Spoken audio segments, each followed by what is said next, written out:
let's get started, shall we? Are you ready for many questions? I am ready, Ms. Lazicki. Everyone, welcome to our webinar, or really a webcast.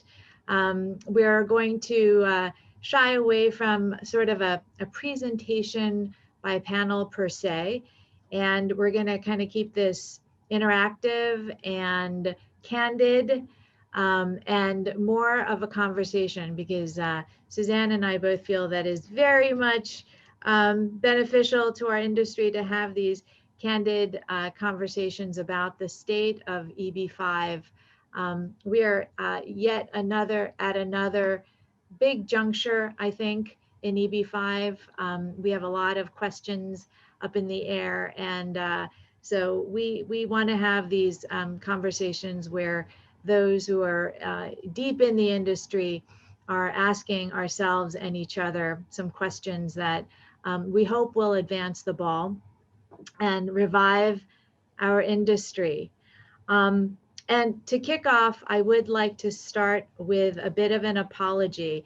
I intended to have, along with Suzanne, my good friends and colleagues from EB5 NYS, Bill Gresser and Adam Green. And sadly, they will not be able to join us today, but they promised to join us on a future occasion. So we will definitely rope them in for important conversations to come.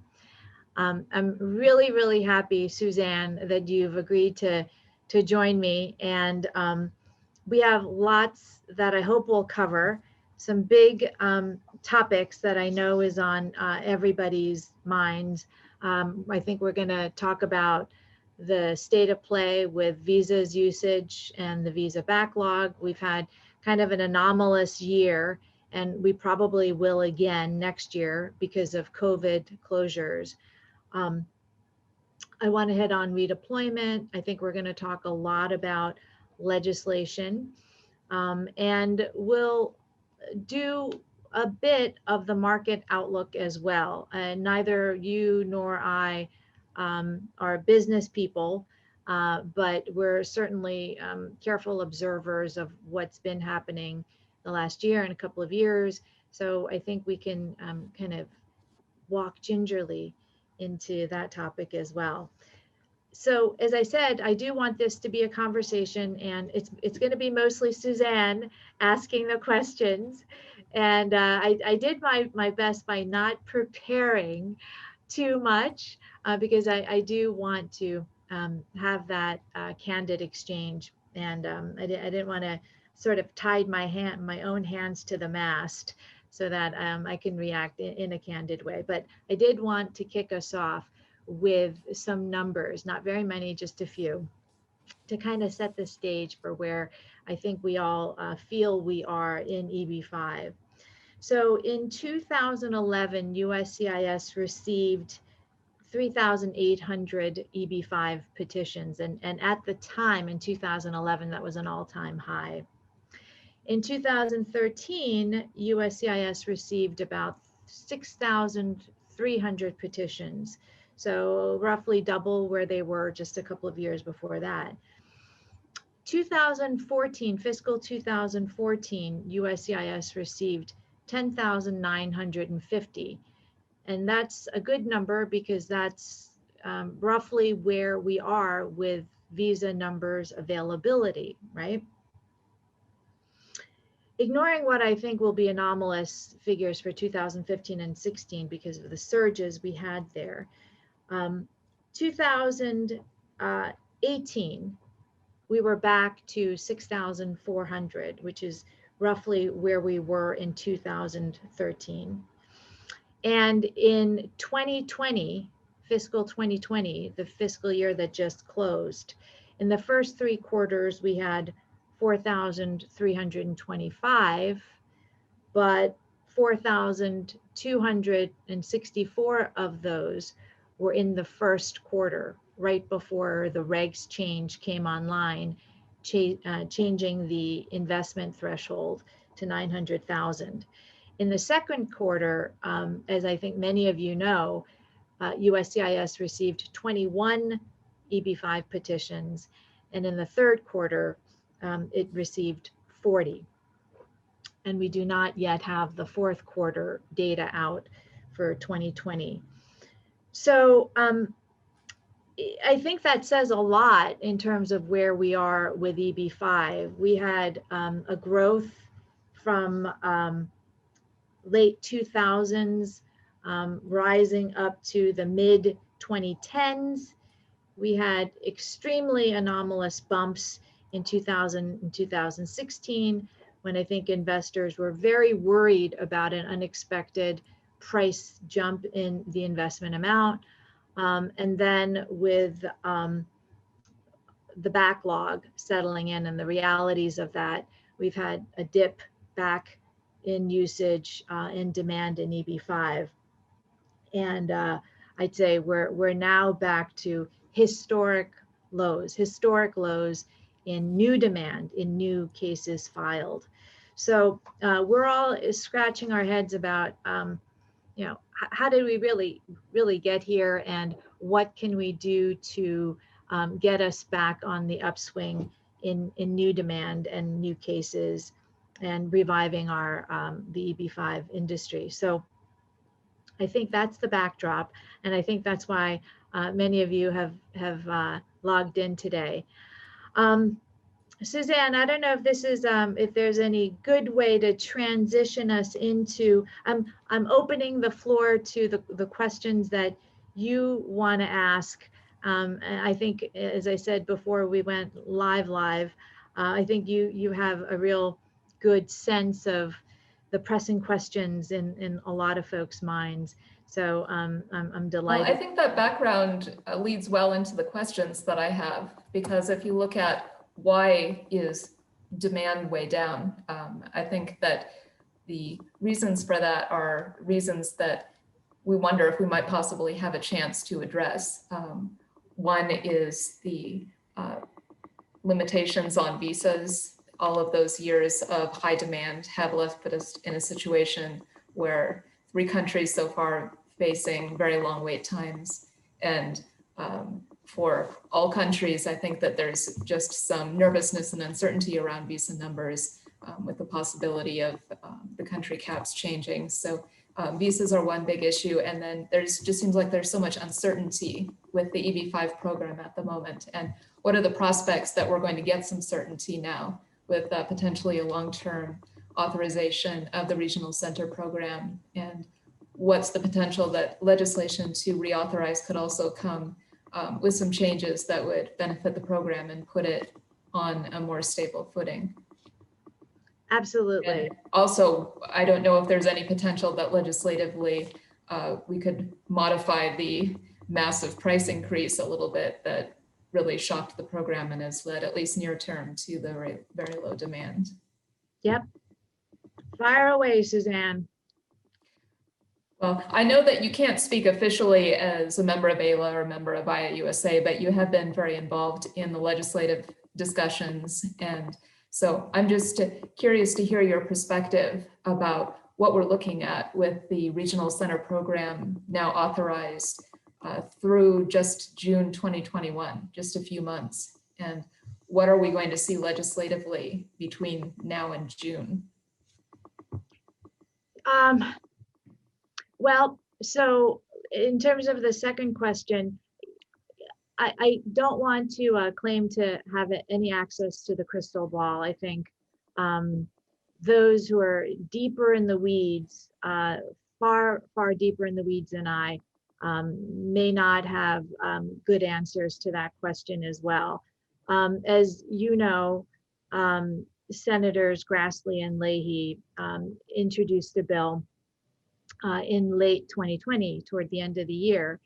And that bill did not get attached to the Omni. And so I think there is a good chance that that bill or a similar bill will be reintroduced. So I think, and that bill did contain 5-year reauthorization for the regional center program. So we'll certainly all be looking very closely out to see if there will be a re-release or reintroduction of that bill. And if that comes online, if the stars and the moon line up for that, then at least we would have certainty in two big pieces of the program. One is duration. It would give us 5 years of reauthorization. And we would also have program integrity reform, which is something that that everybody within the industry and also the reformers, if you will, on the Hill, the legislators have long wanted. In terms of the, sort of standalone reauthorization for the program, if we don't have those substantive changes coming online, I think there are at least a couple of different views on that. My own view was, thankfully, there's no real discussion about terminating the regional center program any longer. I think that is the result of very effective advocacy from industry, from all sides of the industry. We really do need to thank folks for that, because there were serious conversations about ending the program just a couple of years ago, and we're not hearing that. So I thought, it would be, I didn't really worry about reauthorization, even if it were for a very short period of time, maybe just carrying us until the end of this fiscal year, September 30. I have heard other views, now that EB5 is, we need a standalone bill to reauthorize. It's more imperiled, because now it's not a question of whether it's going to be attached to a must-pass piece of legislation like an appropriations bill. Standing on its own, the naysayers of the program might have more leverage to imperil even a short-term reauthorization. I still favor my own view. I think that there's just, we have too many proponents on all sides of the program itself, that I don't think that a lapse termination is likely. Right, and I know with Senator Grassley and Senator Leahy in particular, that legislation has been negotiated since 2015, at least now. So there's been a lot of talk and thought that has gone into that. And I don't know if you have a sense where it is right now. Is Grassley saying, I'm done negotiating, I'm not going to talk about this anymore? Or is it something where you foresee that between now and June, there may be some more back and forth, assuming that he does reintroduce it? I've been amazed by the resilience of the legislators who have interest in EB5, and Senators Grassley, Leahy really rise to the top of that list. I do not think that they will give up on EB5. I think that I think it's more likely than not that they will reintroduce, and it's not just Senators Grassley and Leahy. We've had bills being introduced on the House side. Representative Lofgren introduced her EB5 bill a couple of years ago. Of course, Chairman Goodlatte did as well.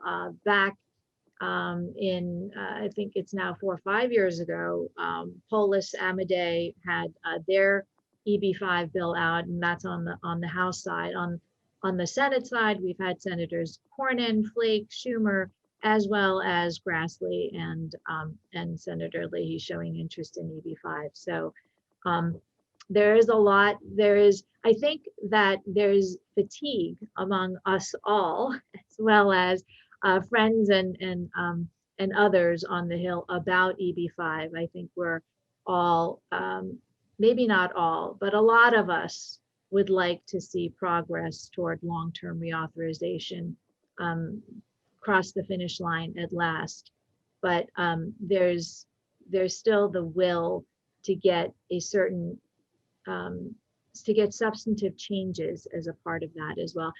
So that's a long answer to your question. I think that it's likely that we'll see another reintroduction, and we may see interest from other members of Congress as well.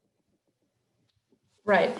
Now, supposing there is a reintroduction and someone who's on this call who owns a regional center thinks X provision, I don't like that. I want that to change a little bit. Is there anything they can do about that? Or is it at this point, you know what, we're late enough in the process, we just need to focus on getting something passed? Or is there maybe some room to move still? That's a really, really great question. I think there are two steps to that. I think the first step is getting folks as educated and up to speed as possible on the substantive content. It's 100 pages. It's a lot, and a lot of it is very familiar, but a lot of it is also changed quite a bit and in the industry's favor. And so I think that we do need to make an effort to get out there and to teach before preaching folks about what the bill actually says. And I think that would answer a lot of folks' questions. And then in terms of folks who say, okay, well, I've studied it adequately. I have questions, or there are things that I think, I would like to see changed. I think that those are very, very, very important conversations on a number of levels.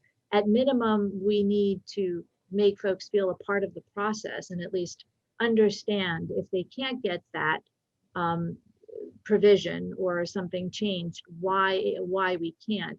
I think that folks are members of various groups, IIUSA, EB5 Investment Coalition, others. And if you're not, one of the benefits is of joining those organizations is access to information and the ability to be heard. You may not like various aspects of the communication process, but at least you have a vehicle that has more of a voice in the process. So I would encourage people, if you're not members, to consider joining, and then to communicate your perspectives absolutely to that group. Could you communicate your views to others? Yes. If you know of a particular provision in a bill that you don't like or that you do like, you absolutely have direct access to your members of Congress. And so you should participate in that respect as well. And one thing I wonder about too is EB5 investors. Is there any platform for them or anyone that you know of who is advocating for their interests in the process? The investors, there is at least one group that represents the interests of the Chinese investors in the backlog. That's the AAED group. Right. But that is the only investor-only group of which I know. And investors are in a tough spot because you're not constituents per se of members of Congress. Although I have had a number of clients who have been received favorably by their members of Congress and who have at least made inquiries on their behalf on various cases. So I don't think that they lack access. I don't know if there are, if there is an organization or group or groups under which they can kind of come under to amplify their views and voices. There really should be. Mm-hmm. One question that I have in my mind, and I don't know if you can't answer this, but anytime I see draft legislation, I look at it and I think, who is this trying to benefit? What's the aim here? What are the interests involved? And one thing that came out of an IIUSA webinar that I thought was interesting, and I don't know if you can speak to this, is it appeared to me, they seem to be saying that USCIS actually was having a lot of input into what was going into the bills and these various, all the red tape that's being proposed, the various integrity measures and so on, were actually suggestions from USCIS. These were things that they wanted to see. Is that, I don't know if that's your observation, or is this something that Grassley is making up, or? I can totally speak to that.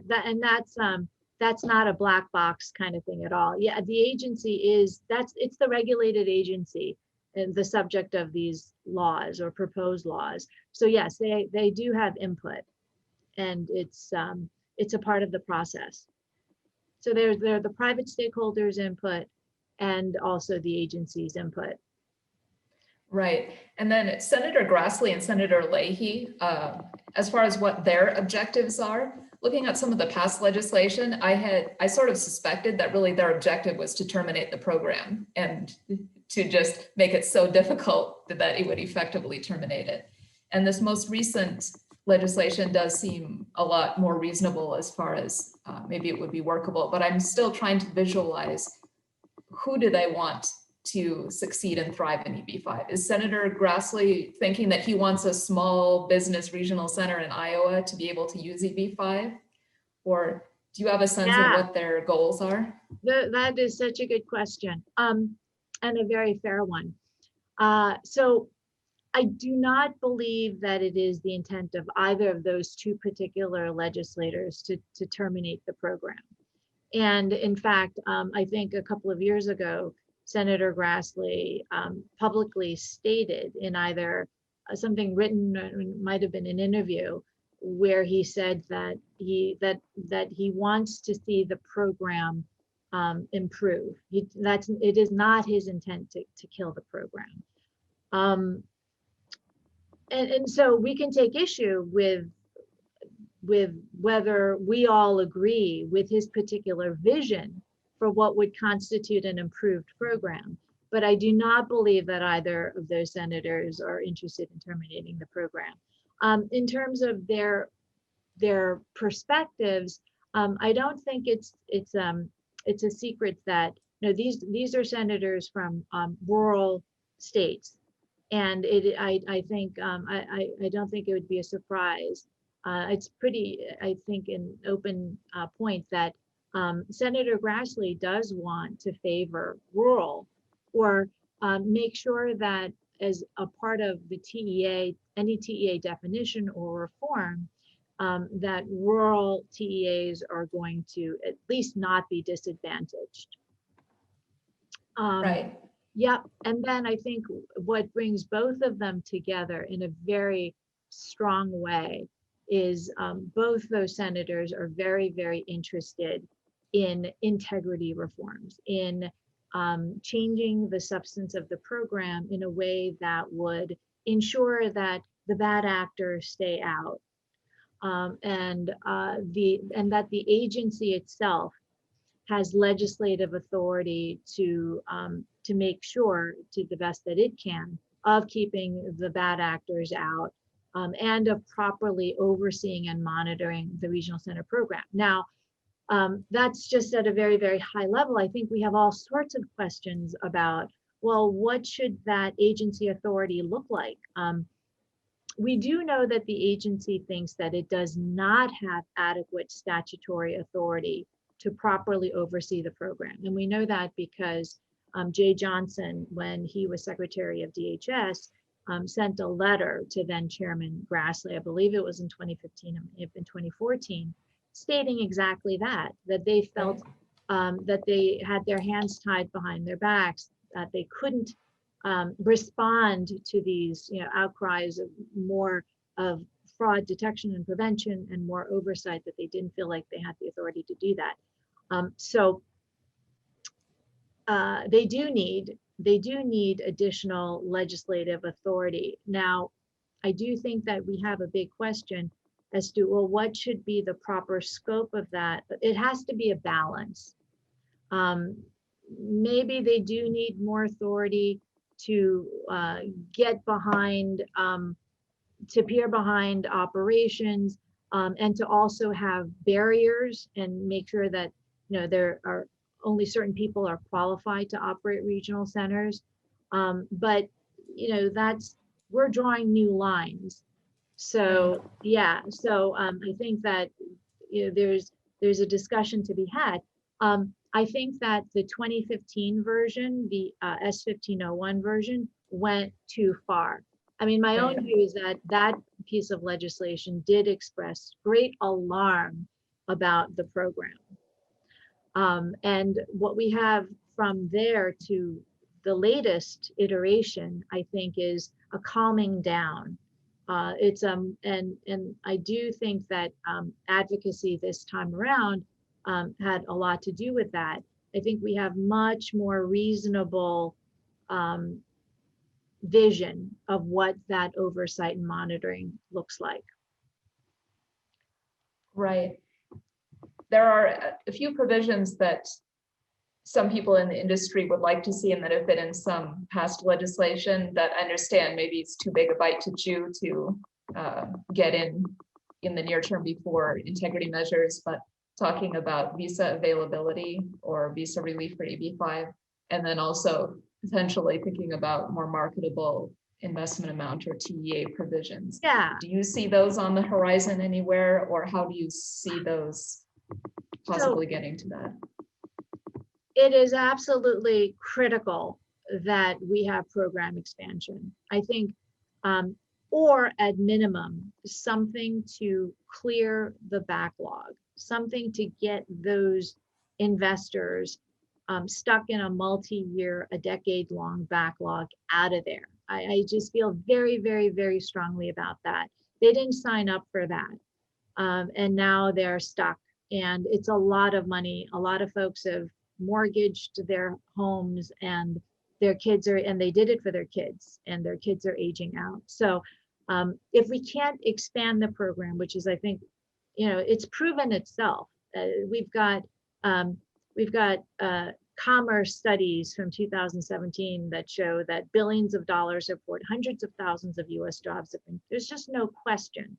And now more than ever, we need a program like this.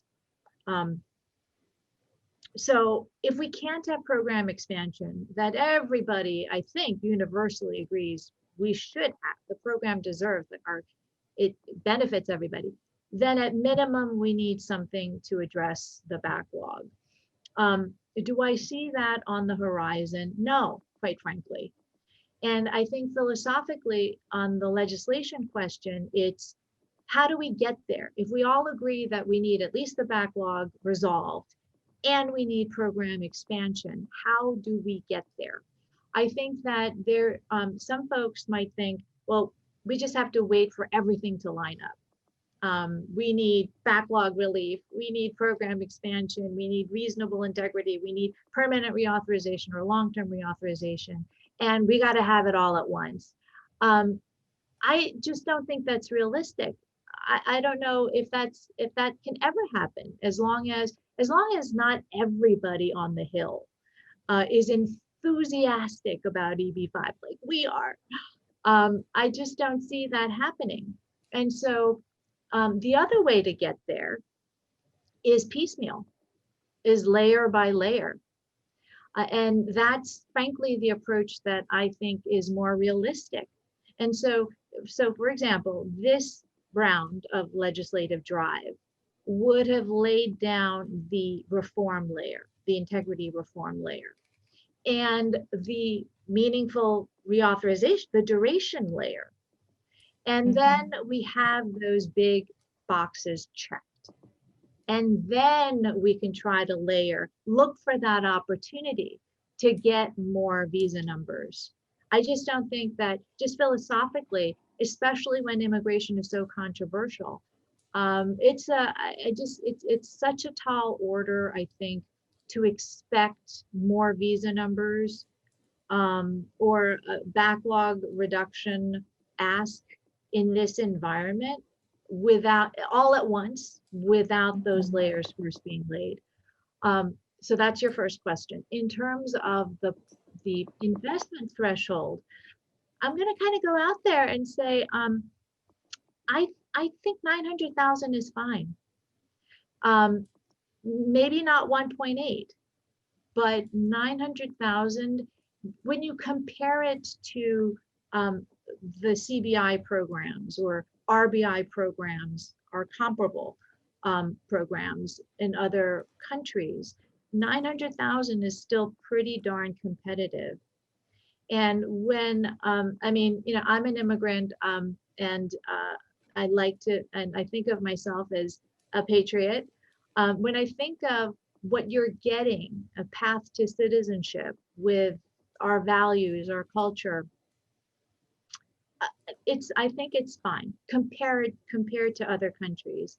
And also given the fact that we were at 500 for so long. 1.8 feels high to me. I think that kind of puts us outside of the range of our competitors in the RBI market worldwide. So I think that needs to come down. And in terms of how that happens, it certainly can happen legislatively. It's been fraught. That process has caused all sorts of division within the EB5 industry, because the question, of course, has been about the differential, you know. So it's almost, it's good in that sense. The agency is empowered to take that on, and it did. So I would like to see a process where, and there was all sorts of good data and comments submitted to the agency on that point about the investment, where the sweet spot is.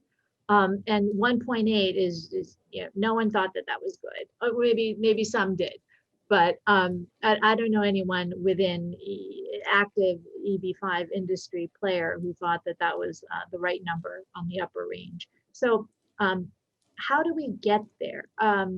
There's a litigation based on the lack of authority of the DHS secretary at the time the regulations were made final. So that's the courts, that's one way. The regulation certainly, you know, again, the agency is empowered to modify the investment amount.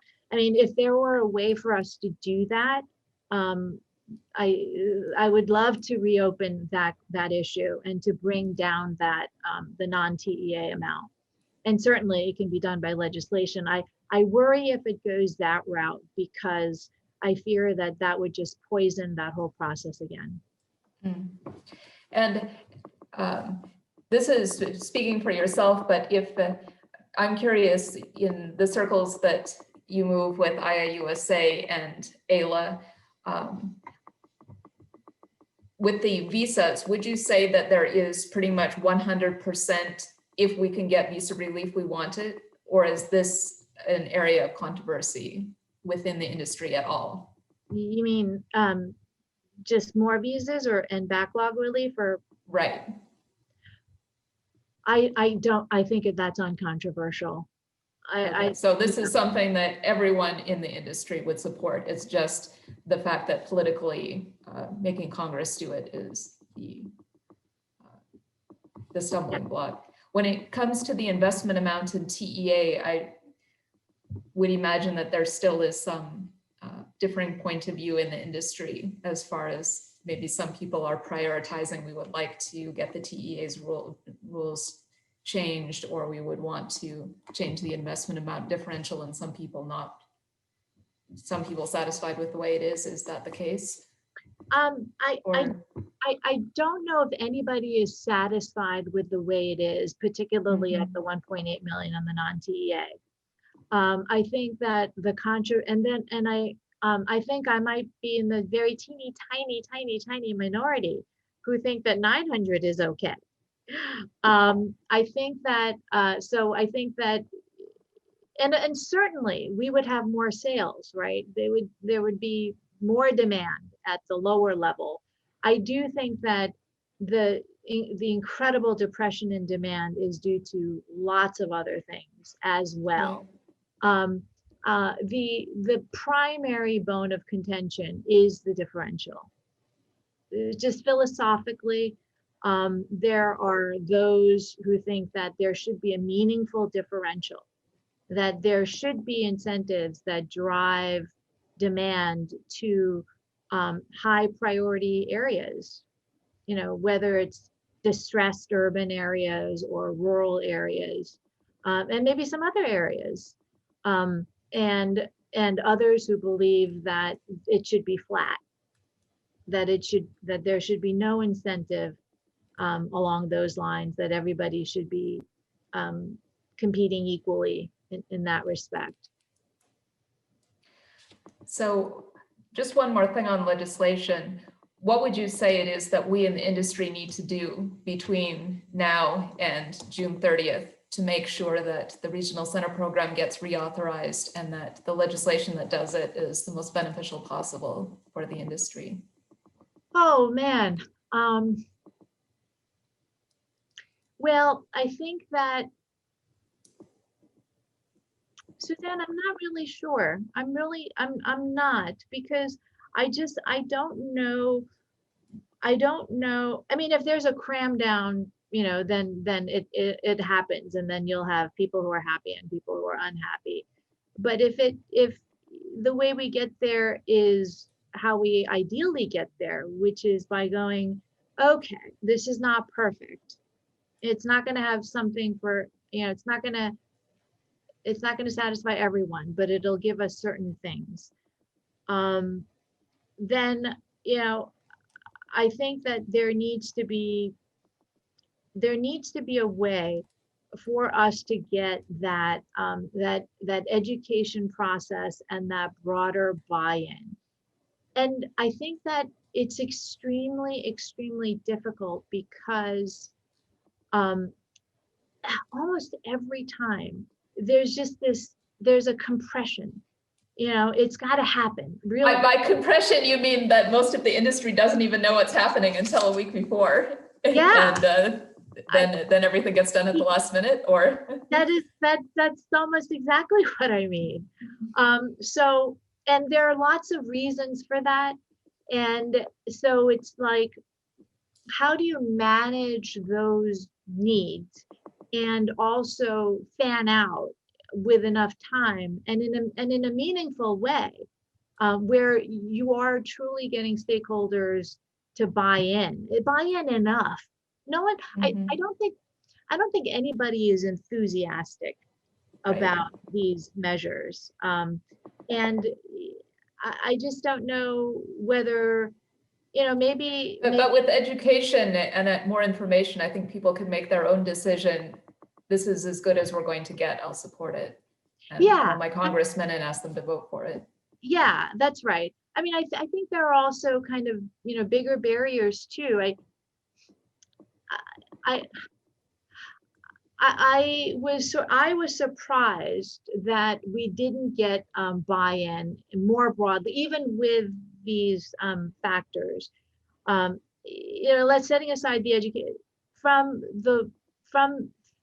folks who were as well informed as possible. I was surprised that we didn't get buy-in because these measures are much more reasonable from an industry regulation standpoint than the Flake-Schumer bill, which came out right on the heels of the failure of S-1501.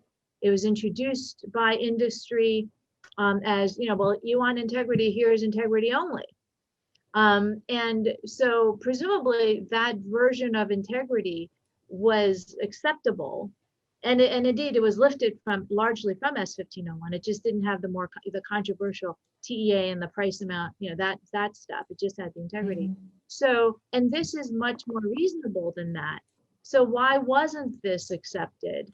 And that makes me think, that there are other things involved that kind of touch on just human psychology. Like, if it ain't mine, I'm not going to support it, Mm-hmm. Right.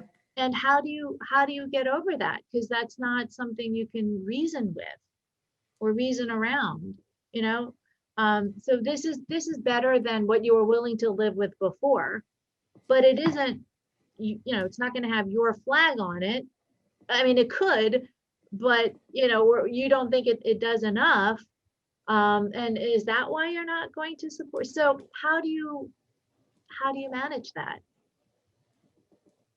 How do you win? I think maybe having you have a lot of dialogues with the many people who need to be brought into the fold and support this would be helpful. No, I don't know. That's a hard one. I wanted to talk about visas also and hear from you. One visa issue being the large number of visas that we have available this year and next year, but then just so many barriers all down the line that have been in 2020 with slow USCIS, Yes. slow I-526 processing, and then slow I-526 approvals to National Visa Center, and slow biometrics, and slow I-485, everything's slow. Are we going to see this improve at all? And do you see any chance that we're going to end up getting anywhere near issuing the visas available, or do you think we're going to go back this year? And then if you wanted to say anything about the whole country caps issue and the S386 and the prospects there, I'm curious to hear your perspective. Oh my gosh. So, I mean, this is just like, it's kind of mind blowing that the problem we have, one of the biggest problems we have in our industry is we have this backlog. And we have this surfeit, we have this overflow of visas. And it's like this, what's the word? Is it Pyrrhic victory? Is it, it's like, gift of the Magi, it's like an O. Henry story, because we have like 8,000 more visas and we desperately need visas and we can't use them because USCIS isn't pushing cases out because the consulates are closed. It's this incredible irony. So, right, just to set the stage for folks who may not have the skinny on that, we've got 8,000 more visas coming over to EB5 because we have over 200,000 visas on the employment-based side. We typically only have 140,000 because of all the COVID-related consular closures, which meant visas couldn't be issued in fiscal 2020. So under the statute, all of those unused family-based numbers come over to the employment-based side, and EB5 gets 7.1% of that, and that means we got over 8,000 more visas this year. Now, I think one thing to understand is because of COVID closures last year, which resulted in about 6,000 visas being lost to EB5 forever, they went up to EB1 under the statute. So on a net basis, we are only getting about 3,000 more visas in EB5, not 8,000. That said, and we're likely to see similar kind of mechanics playing out next year because it's January and we're seeing surges and it's very fluid. So if consulates remain closed, primarily in Guangzhou and Ho Chi Minh City, we're going to have the same situation. We're going to have these visas going unused and an overflow from family-based. That's the situation. That's the anomalous situation that we have. I think that we can do a lot. I don't know, to a part of your question, are these things what's going to happen? Yes, but I wonder, is there a possibility of these slowdowns that are blocking the visa issuance? Is there a possibility of that improving in the near term? And also, is there anything we can do to push that improvement? Yeah. And by we, I partly mean you as on the AILA EB5 committee and in IAUSA, but also we. Everybody else. So in terms of the COVID closures, no, there's nothing. I don't think there's much we can do about that. So you don't think that's political at all, like in Vietnam, where they have almost no cases at all, and yet they're still not back to normal operations? Right. I don't know if I can speak to that. Right. And so there haven't been EB5 visas issued, I think, since January, despite the reduction in, that the COVID situation in China appears to be more in control. So why aren't there EB5 visas being issued? It very well could be. I'm not sure what we could do about that. I mean, ideally— Does that give us any reason for hope, though, that after January 20th, maybe consulates in places with no COVID are going to go back to normal? Or do you not have that much optimism? I don't know, because I mean, if it's political, meaning if it's a part of, taking a harder stance against China, I President-elect Biden has not expressed an opinion, to my knowledge, about his position politically. So vis-a-vis China. So I don't know whether his coming into the White House portends a change in that aspect of policy or politics, more accurately. So I don't know whether, if it's politics that's driving in part why these visas aren't issuing, EB-5 visas aren't issuing. I don't know whether that is going to change, and if so, when. And we still do have the pandemic situation. So I just don't, I mean, I do have a case, I do have a mandamus to try to compel a visa from being issued, a visa to be issued. And it's a unique case, but we'll see how that goes. So, but I'm not sure if they're, I guess ideally we could all, kind of bang the doors and say, if this is politics, you shouldn't be playing politics. But I don't know. I don't see a way forward there in terms of the consular reopenings. I do think and the I-485 slowdowns as well. Do you see any hope there? I don't know enough to say, quite frankly, but I think that I would love to see mass advocacy on using the approving the 526s and allowing cases, EB-5 cases that can be adjusted to go into the adjustment process, and to have those cases be approved this fiscal year. It might be a pipe dream, but that would be tremendous if that could happen. If all those Indian cases, if we can approve those cases and get them through the adjustment process this fiscal year, my God, that would be so great for the system, because that is used, because the Indians are eligible to adjust a lot. I don't have the numbers or the percentages, but they're here on H-1Bs. And so their priority dates are current under both charts A and B for Indians. So they can adjust, they can get their adjustments. And if we can clear out as many of those cases as possible in this year, where we have this surfeit of visas, that would just be it would be great for them. And it would free up those visas for the rest of the system.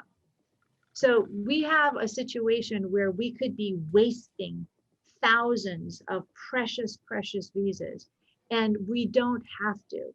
If the agency would if we can get them to be spurred into action. There's been very, very little adjudication activity the last couple of months. If we can get them to adjudicate 526 cases, and they're supposed to be prioritizing non-backlogged cases. So get those cases out, approve those cases, and all of the adjustment eligible cases, get them through, get them approved so the visas are used. If that can happen, that would be wonderful.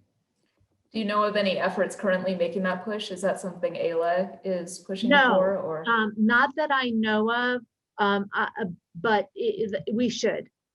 This is the first I've expressed the idea that we should be pushing for the agency to push out, adjudicate those 526 cases that are not backlogged, and prioritize adjustment.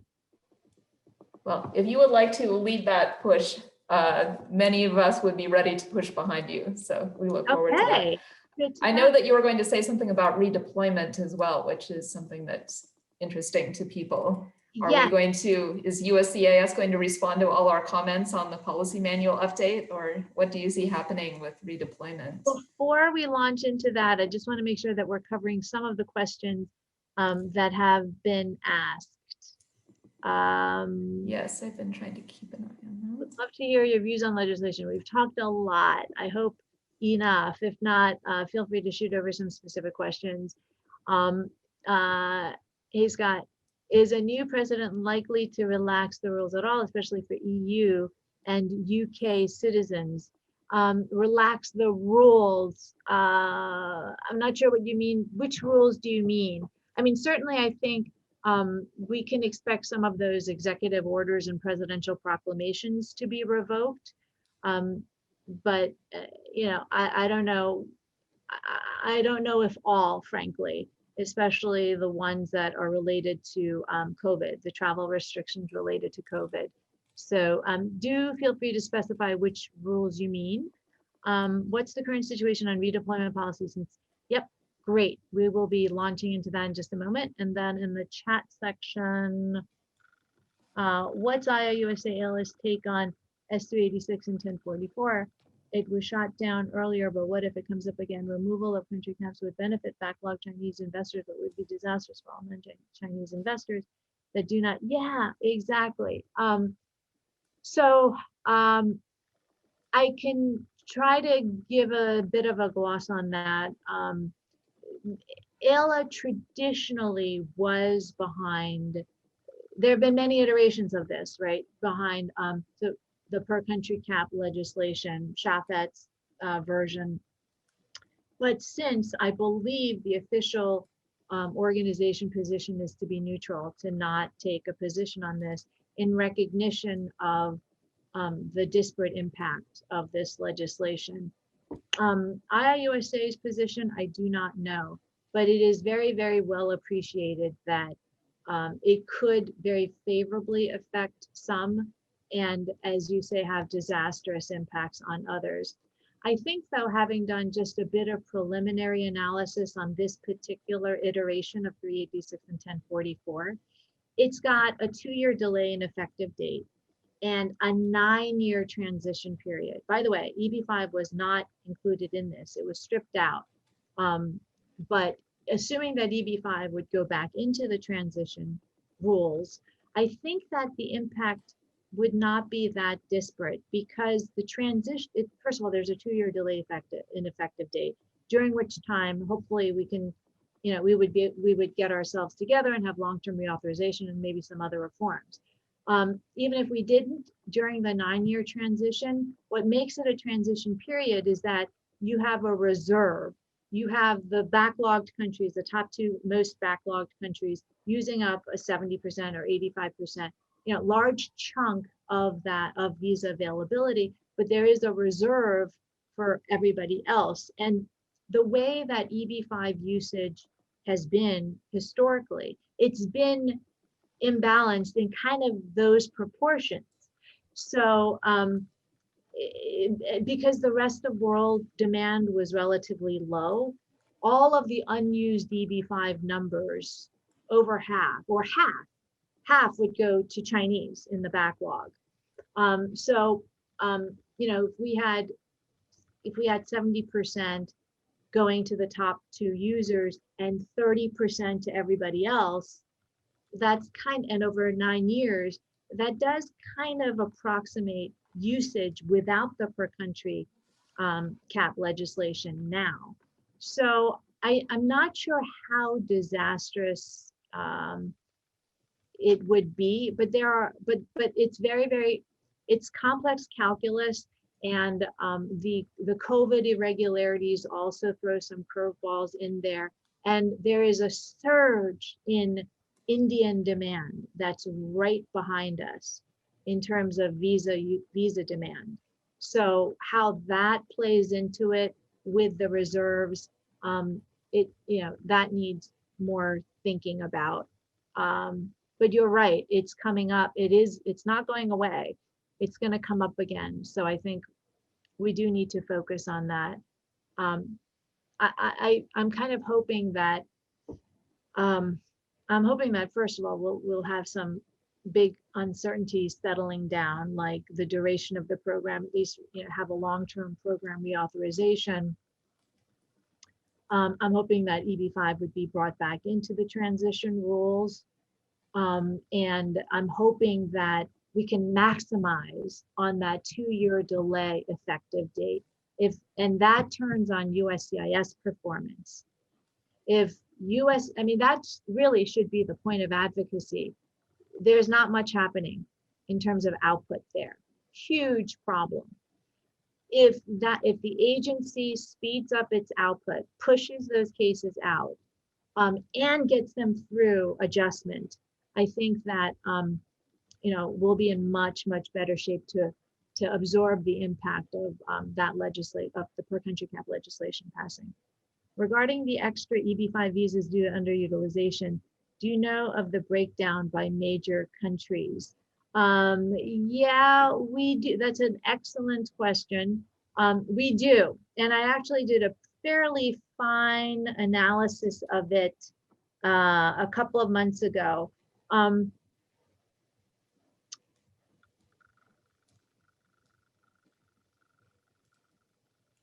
Well, so in terms of the numbers, we have about 8,600 in EB5. That's the 7.1% of the overflow from family-based. Now, breakdown by countries. Well,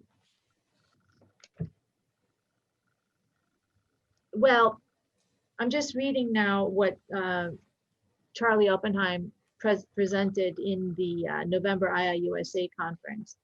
So we have an annual, I don't know if this answers your question, but we have an annual limit this year. Instead of 9,940, we have about 18,600, an all-time high.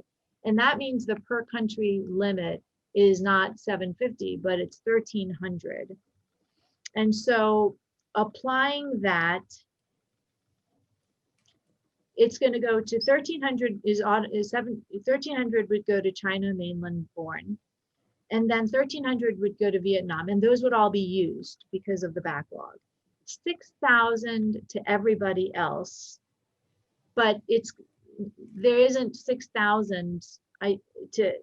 There isn't 6,000. I don't believe of everybody else, and then even if there are 10,000 unused, unspoken for. So most of those 10,000 unused plus of the 6,000 unused would go to the China Vietnam backlog. Underutilization breakdown, again, not entirely sure. Feel free to clarify your question. But Charles Oppenheim said verbally in the presentation when we pushed him about how many visas do you think you might actually issue in 2021, he mentioned the number of maybe 3,000 for China and 600 for Vietnam. Those were the two numbers he mentioned. That he thought we would use this year. Right. Yeah. Which of course is far below the numbers that are available. So it is a big question. Is there anything that we can do or AILA can do to push things along to get EB5 visas prioritized at the consulate? I don't know. Or well, you heard my solution, folks. Right. Approve those cases and adjust everybody who can adjust. I don't know if this answers your question again, but in terms of the underutilized visas, if you look back at his presentation, he does give, it's this chart right here. It's this chart, this one. It's got, but it's got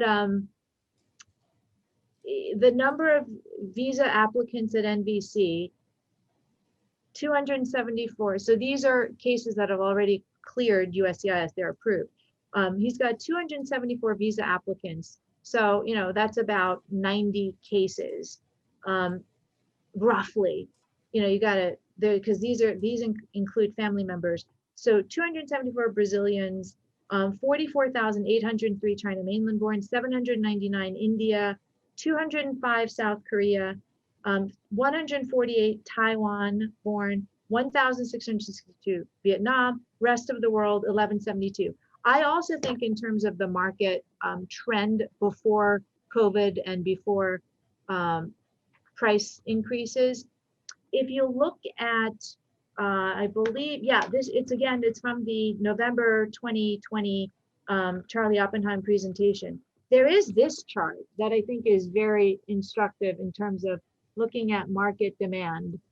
You can see that Brazil was on a steady trajectory upward, and it was in fiscal 2019 right up against 500, a steady growth, and they were at 500. And then in fiscal 2020, it dipped to less than 100. So these dips in 2020, we've got to attribute to the to COVID and price increase. China, Taiwan born, it had, you know, kind of an explosive growth in 2018 from less than 200 in 2017 to about 450 in fiscal 2018. So I think Taiwan born is an underutilized country that has got demand. India also, quantum leap in 2018. 2017, it was under 200. 2018 shot up to nearly 600, and it's just, you know, it's going up. South Korea also had an explosive growth in fiscal 2018. Vietnam had a steady growth, but very, very high usage 2018 and 2019. So in terms of the underutilized markets, according to at least what Charlie Oppenheim presented, Taiwan born, Brazil, those are at least two. And I think we can figure this out. You know, the data exists. And if I could have you complete your thought on redeployment, that is something that there's a question about, and I'm also curious to hear what you see coming up, if anything, in 2021 as far as clarifications or engagement from USCIS on the redeployment issue. Redeployment, right. To me, this is a big question with the new administration coming in. I think this is one area that can be affected because it's entirely a creature of policy. Mm-hmm. So with new leadership at USCIS, we could have potentially big changes, including, I would say, reversal of the July policy update, specifically with respect to the geographic limits. I mean, that this is rank speculation on my part. It truly is, but I think that, you know, I like to think that moves that we've seen out of the agency in the last couple of years is an outgrowth of the particular orientation within agency leadership. So, and that will change with the change in administration. So you foresee that maybe some policy improvements we could at least look forward to? That's one area that I do feel some optimism about.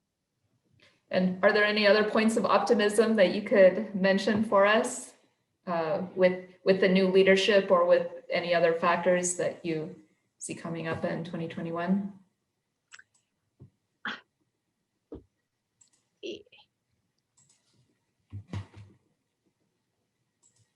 The change in administration, we've covered that.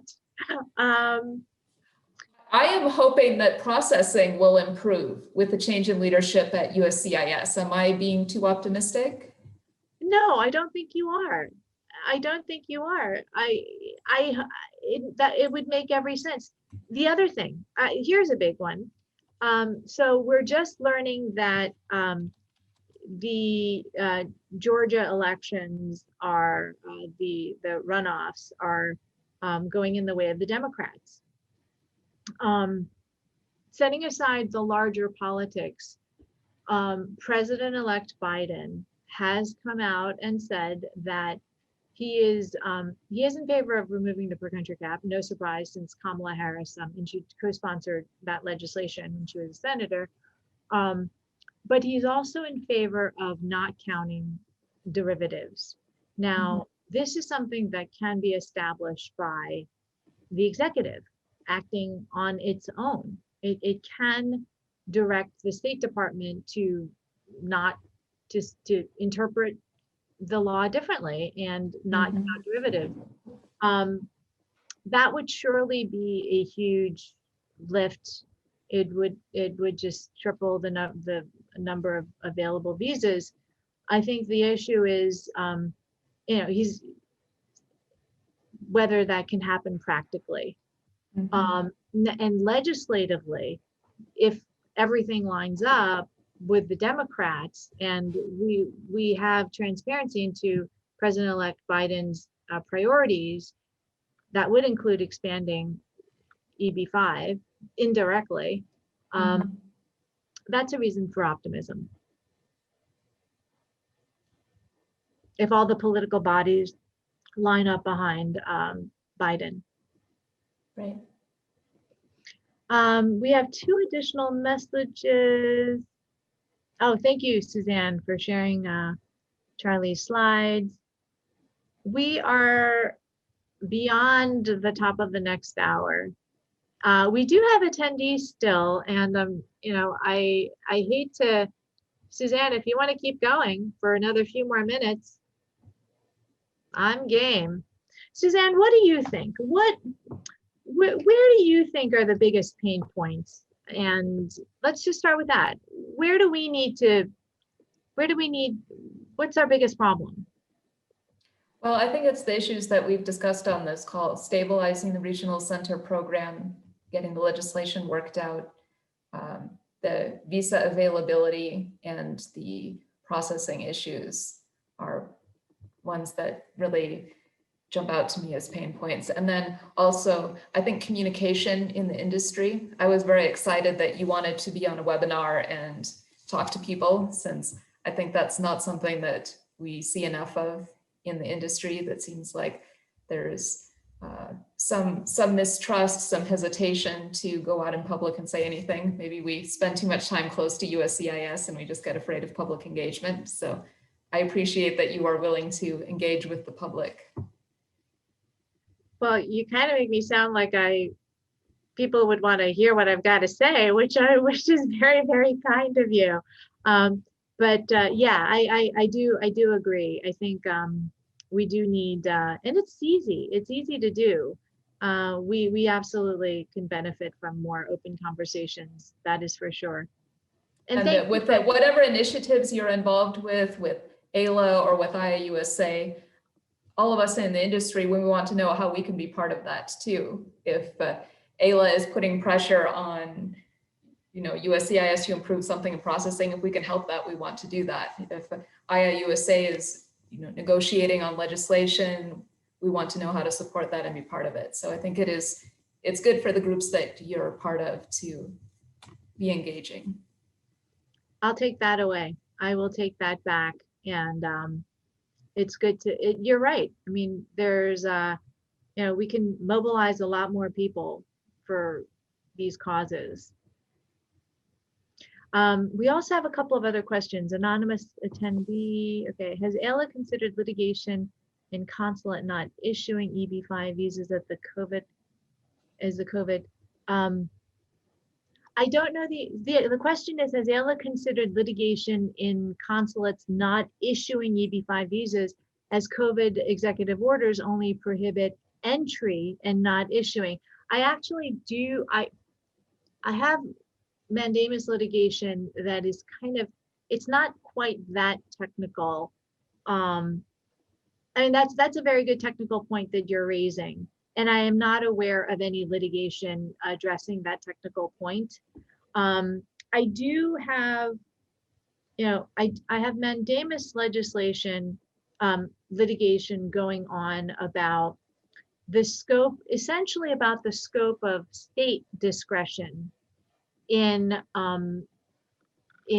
not issuing visas when there's no bar, simply because of capacity or COVID. And in the case of Guangzhou, in August, it issued hundreds of other immigrant visas, family-based and so on. So it isn't like there is lack of capacity. If the consulate were issuing 5 or 10 visas, then and it normally processes hundreds, then you would say, okay, there's evidence that there are capacity issues there. Or if COVID were on the surge in that particular jurisdiction, it isn't. So if there's a case that is not banned by the labor protection ban 10014, which is under which is attacked by litigation anyway, right? That may not be valid. Or the travel bans, the COVID bans, in Chinese case, I think it's 9984, and then Schengen area and other countries have their own bans. There are exemptions. EB5 is out of 10014. It's specifically exempted from that. And in terms of the travel bans, if you have a child or a spouse who's a lawful permanent, who's a green card holder or a citizen, you are also exempt from the travel bans, as is my particular client in this mandamus case. And so there was no national interest exception even needed for that case to be granted a visa. Nevertheless, we made a case for just such an exemption. The client had a US citizen child who was of school age and couldn't attend school because there were no visa interviews being scheduled in Guangzhou. So the case was made anyway, even though not necessary for a national interest exception kind of an emergency grant of interview. It was refused, no reasons were given. And so we're challenging the bounds of the State Department's unspoken, really there's no express authorization for them to not issue visas. And there is express mandate in the statute to issue visas to qualified cases. So that's being tested right now. And I'll look for opportunities to report out on that. So that's being tested by litigation in individual cases? Yeah. Yep. At least in one. The process, because especially for China, they have they have tens of thousands of people ready to go at the consulate. They have over 3,000 people ready to go at I-485, and they look like about to lose 10,000 visas this year if something doesn't happen to make the consulates give interviews and USCIS speed things up with I-485. So yeah, I hope whatever pressure immigration lawyers or the association can put will be applied. I do too. And, we're not talking about, don't do anything, that would impair anybody's safety. That's not, obviously, those are of, primal importance. But it's about,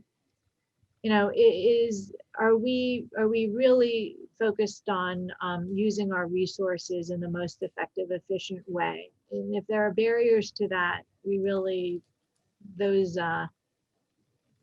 should be removed. Processing times at 526 is the biggest hurdle. No individual, no matter which country they're from, wants to wait 2 to 5 years to move after investing 1 million. Completely agree. Could not agree more. I mean, generally, I think one of the biggest problems we have in EB5 right now is just how long everything takes. Businesses don't operate this way. And EB5 ultimately is about businesses, especially with material change. Who wants the risk of a business changing materially to invalidate a visa application process, which is what happens under the current material change policy, when you've got a 12-year lifespan for these things? No one wants that risk. We shouldn't have to bear that risk. So everything needs to be cycled through much, much, much faster. We need people out of the visa system. We need USCIS processing these cases much, much faster. I don't know how to get there other than by piecemeal advocacy and change. So to Suzanne's point, I'm not sure who the questioner is, whether an investor or business, but I think that you're right, Suzanne. We need, AIL is wonderful, IIUSA is great, EB5 Investment Coalition is wonderful, but we almost need more. And I'm surprised to find maybe we don't. Some people think that we have enough groups and we have limited resources, and how many organizations can I join and pay dues to? But it seems like there's opportunity to be more effective. And also, I think there's some reason for hope too, just remembering how much of an improvement Alejandro Mayorkas made at USCIS when he was in charge of USCIS, and possibly he's about to be in charge of the Department of Homeland Security. I imagine that resources will be potentially used more efficiently going forward. I hope so. I have great optimism.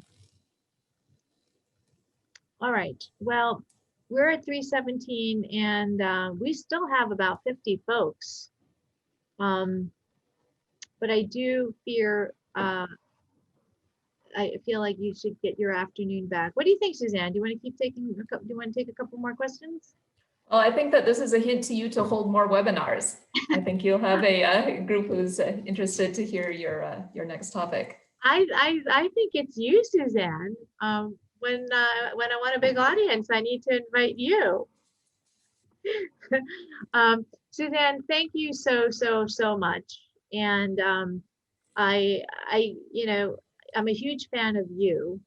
And I think that the information that you bring to everybody at no cost and with, I don't think any particular commercial angle, I just, and the analysis and the time, we're just very lucky to have you as an industry resource and voice. So thank you. And I appreciate you being a connection for us to what's happening in the industry. And as 2021 goes on and there are developments with legislation, or if things are coming up related to processing and visas that people should know about and maybe want to act on, we'll look to you to continue to provide leadership. I'll send you a message. And excellent. And I will publish it. Deal. Well, thank you everybody for joining us, and stay tuned. Hopefully we'll have more of these conversations. Great. Thank you. Thank you. Bye-bye.